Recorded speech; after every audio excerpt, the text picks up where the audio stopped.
What is up, guys? Welcome back to the channel. Today we're going to be starting a series. It's going to be more of an instructional kind of thing. If you guys don't know how to fish and want to get into fishing, excuse me, definitely stay tuned for this.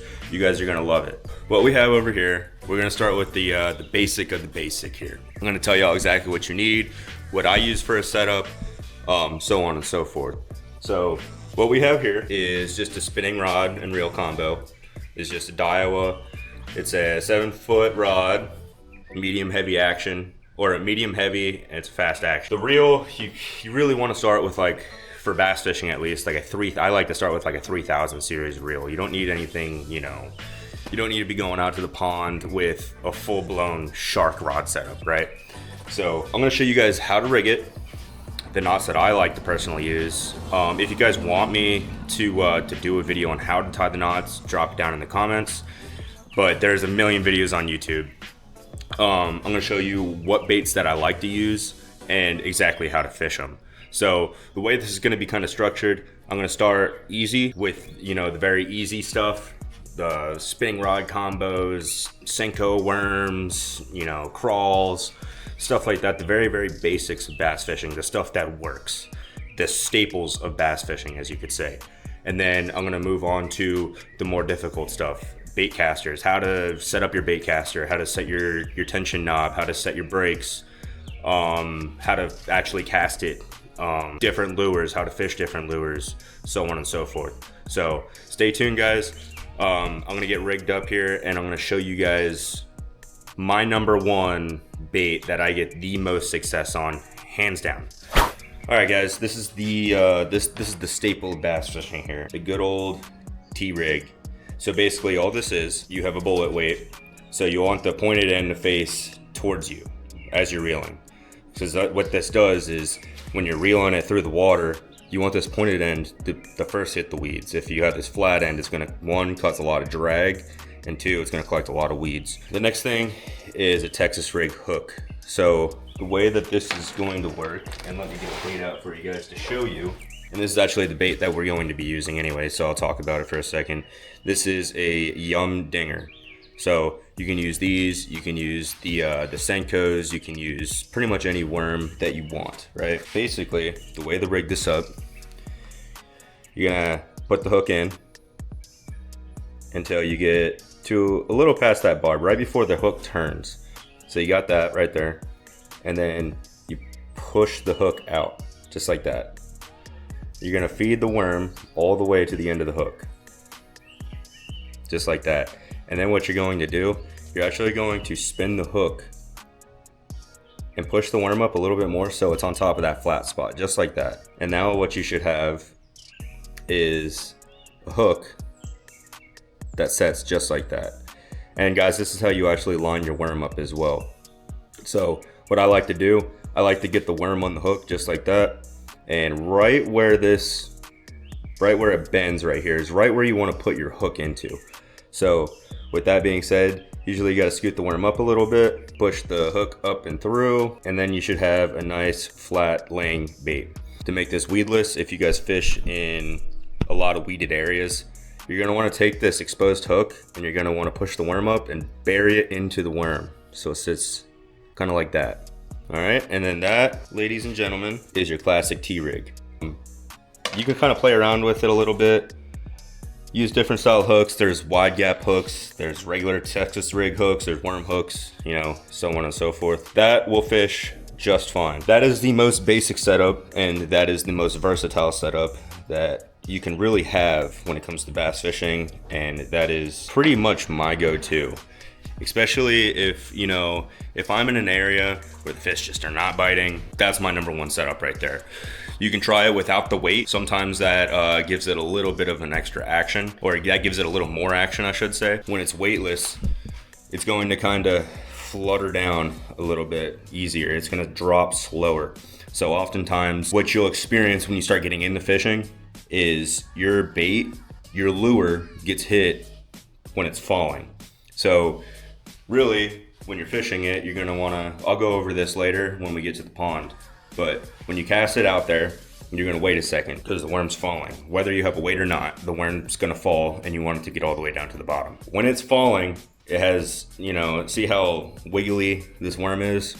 It's gonna have a little bit of wiggle to it when it's falling. That's usually when the bass is going to hit it.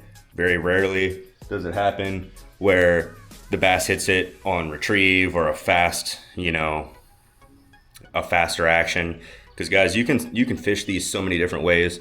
And when we get out to the pond, I'll show you.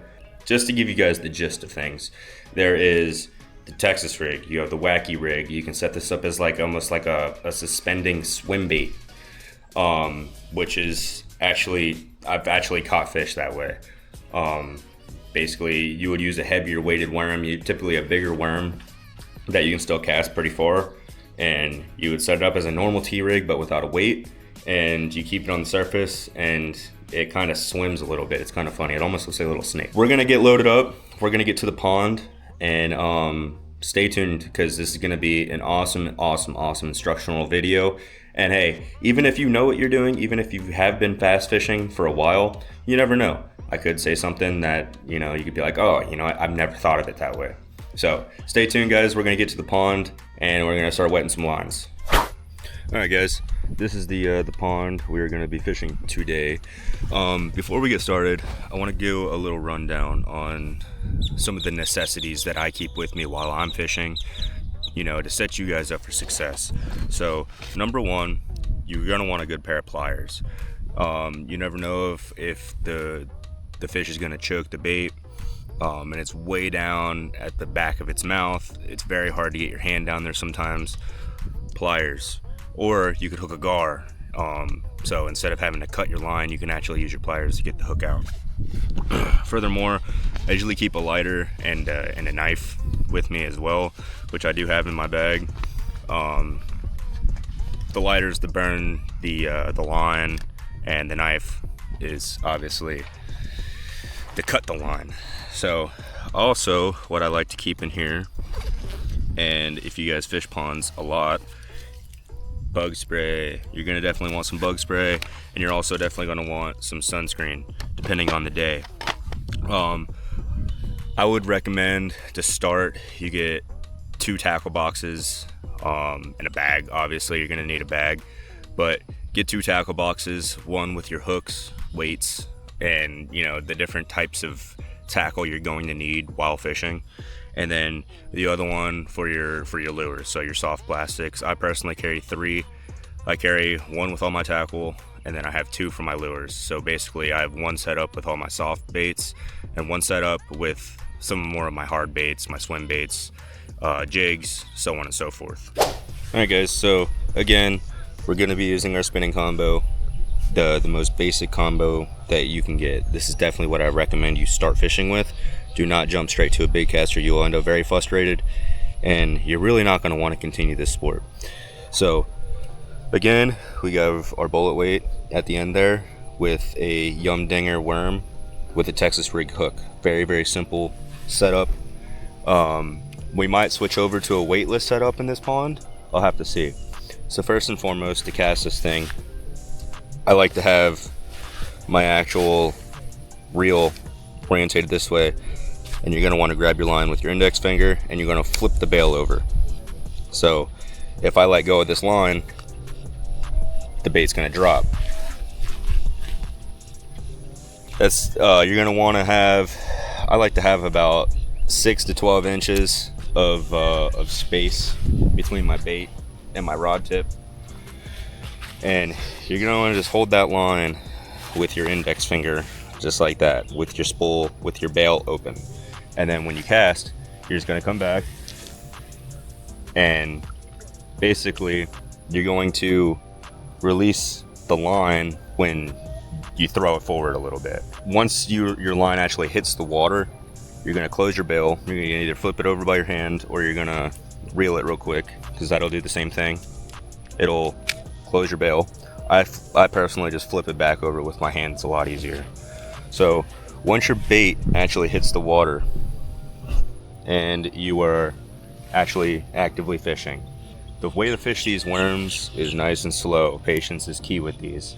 So you're going to want to just retrieve. You're going to want to pull with your rod. You don't want to reel your bait in. You're going to want to pull your bait in with your rod. So you want to reel your slack in, and then you're going to want to lift up and kind of just drag that worm across the bottom. You guys got to think about what type of bait we're using, right? So worms, crawls, anything that's on the bottom is going to move really slow. Also, you can twitch it a little bit. So what that's going to do is going to have it hop off the bottom and kind of flutter back down.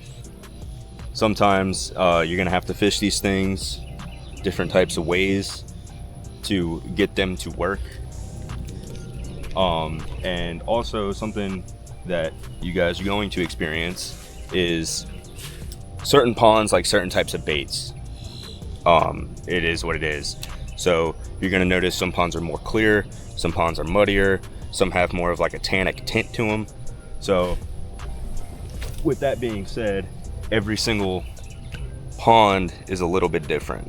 Also guys, don't forget to set your drag. Your drag is this knob right here, right on the end. You're going to want it pretty good. You're not going to want it locked. You're going to want to be able to have a little bit of play in there, just to be able to pull it out a little bit. And guys, when you do hook a fish, especially these bass, basically you're going to see your line run. And what I mean by that is, if you watch your line, you're going to notice your line start to move when it shouldn't be moving. It's always referred to as seeing your line run. So with that, once you see that, you're going to want to pretty much reel in your slack of your line, and you're going to want to set hook decently hard. You know, you don't got to rip its face off, but you're definitely going to want to give it some oomph. Notice how I'm nice and patient with it. I let it sink back to the bottom. Another way you can fish one of these worms, basically what you're doing is you're letting it kind of just sit there, especially when it has a weight. It's going to stick vertical in the water, at least for a second. And oftentimes you'll have a fish that'll take it right off the bottom just as the way it sits without even doing anything to it. Like I said, there's a million different ways you can fish a Senko or a Yum Dinger, any type of worm setup. There's also a tip. When you go to buy your lures, you're going to notice that there's a million different colors of this specific worm that you're trying to pick out. So there we go. He came off. When I get a bite, guys, like that, I'll oftentimes let it sit there and I'll twitch it on the bottom a couple times. So I've had them come back before in the past. But anyways, you're gonna notice there's a lot of different colors, a lot of different baits to choose from.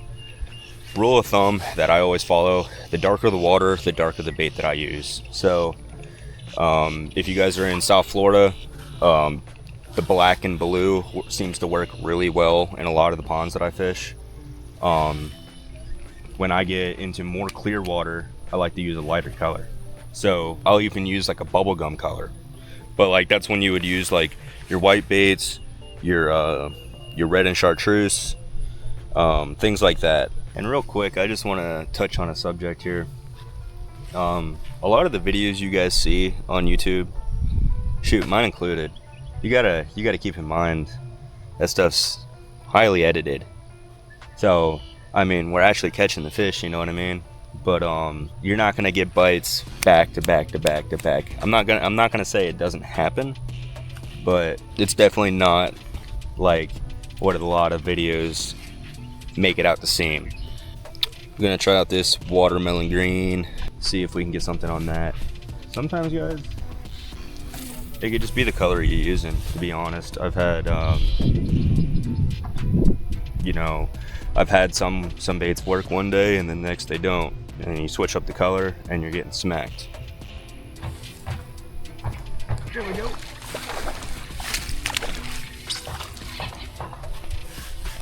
Little guy. All right, guys. Did you see right on the roof of the mouth too?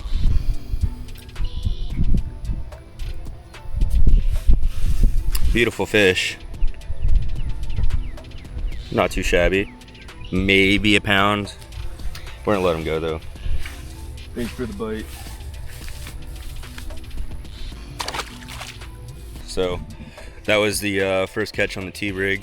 Like I said, you can run this TRig multiple ways. You can run it weighted, weightless, different color worms. If one color isn't working out for you after about 30 minutes to an hour, swap out to a different color. Try and fish different spots fish the bait different ways, jig it, drag it along the bottom. You can even take the weight off and, you know, make it swim like a little swim bait. So we're gonna switch ponds here, and I'm gonna show you guys a crawl. I'm gonna show you guys how to use a crawl. Alright guys, I know I said we're gonna switch ponds, but actually I think this will work pretty well in this pond. So what we have here, this is a rage crawl. This is another one of my favorite baits to use, especially during springtime, like early spring. So in Florida, that's you know, January. You can still get good luck on these. I feel like a lot of the bass right now are sticking around the tilapia beds trying to get a quick meal.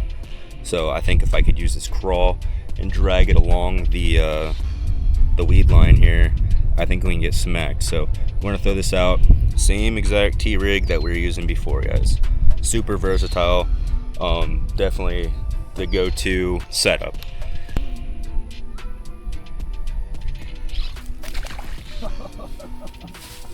That was the one of the smallest fish I've hooked into in a long time, guys. He was right there along that bank line, just like I said. And guys, there are no stupid questions. So if you guys have questions, drop them down in the comments. That one cut us off. That might have been a gar. I've never seen a gar go after one of those before, but it very well could have been a gar. We're gonna jump into a different bait here. We're gonna go into more of like a top water style bait. Those are pretty much the gist of the soft plastics of the setups that I personally like to do. So there's other setups that you can do. You can do a Ned rig, you can do a drop shot. I never do either one of those, and I still catch fish no problem. But obviously, you know, it's a good tool to have in your tool bag. That'll be a separate video. But today we're just gonna go over the plastics and some of the top waters. So like, we have a couple swim baits, we have a lipless crank, we have a normal crank bait, and we have a couple top waters. So we're gonna get those rigged up, we're gonna get those casted out there, and I'm gonna show you guys how to fish those as well. Alright guys, this is a normal crankbait. So what you'll notice is it has this bill here. It's going to cause it to dive down a little bit, stay more on the bottom. Depending on the bill on the crankbait, it's going to dive to certain depth levels. So I believe this one's 5 to 7 feet. So especially in a lot of these ponds, it's going to stay on the bottom, and it kind of just wobbles back and forth. It doesn't really do too much. You don't really have to finesse it much. All you have to do is reel it in. So it's gonna shimmy back and forth in the water, and then there's some rattles in here that make noise. It really gets the fish going. So we're gonna get this one casted out there, but this is probably one of the easiest baits to use, guys. So you cast it out there and you just retrieve it back. Super simple. Alright guys, we are going to switch ponds. We're gonna continue to use the same bait, but we're gonna go to a different pond, see if we can get on some fish here, because the bite is just not the greatest right now. Alright guys, made it to the next spot. We're gonna continue to use this this crankbait here, and we're gonna see if we can get on some fish.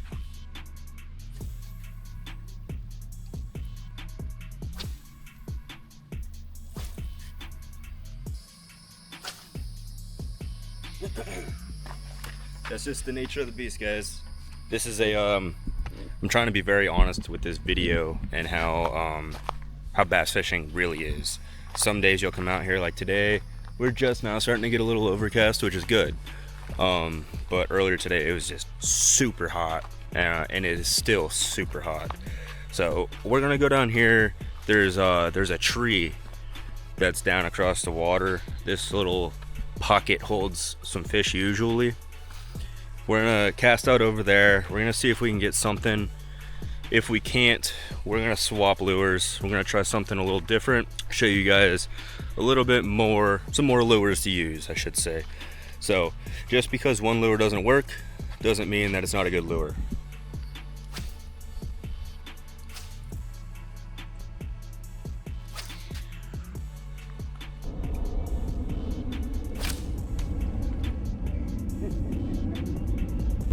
Alright guys, well it looks like we're tying on another bait. There must have been a knot or something, but we just lost that crankbait, unfortunately. it is what it is. This isn't the best line either. This line's pretty old. So, word of advice, keep fresh line on your rods. All right, guys, I tied on a popper. So, it's got this big front lip right here. And then, so when you're dragging it through the water, you want to leave a little slack in the line. So, see if you guys can see this or not. But basically, you're gonna cast this out, and you're gonna want to leave a little slack, and you're just gonna want to pop it.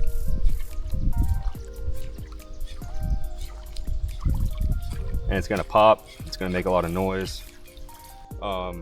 This is probably my favorite bait to fish with, only because, and it's not gonna produce the most fish, but man, when you get a topwater blow up on one of these, it's insane. And I've gotten some big fish on these. Not a lot of people use them, so it's a very unique presentation that the fish don't see a lot. So when they blow up on that bait, they really blow up on it. So let's see if we can get something on it. That'd be pretty sweet.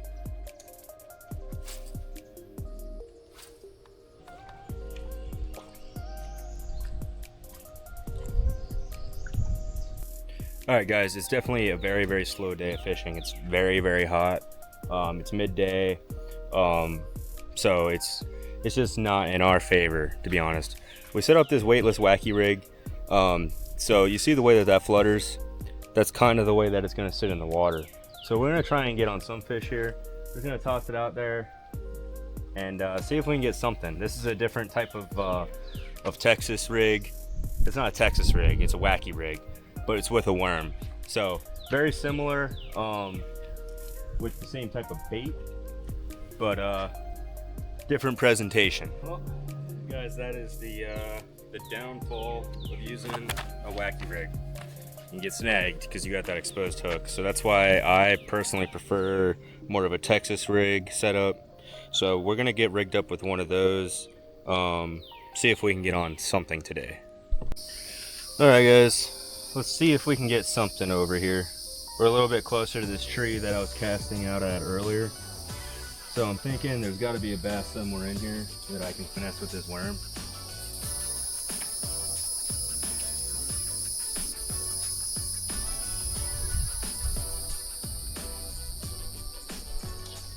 There we go.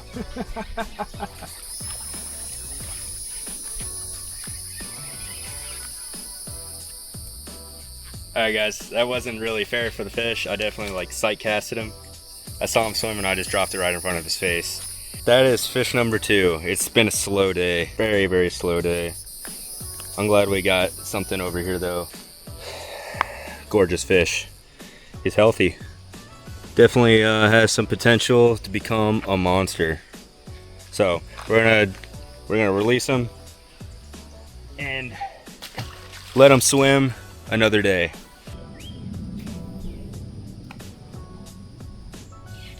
Oh God, another one.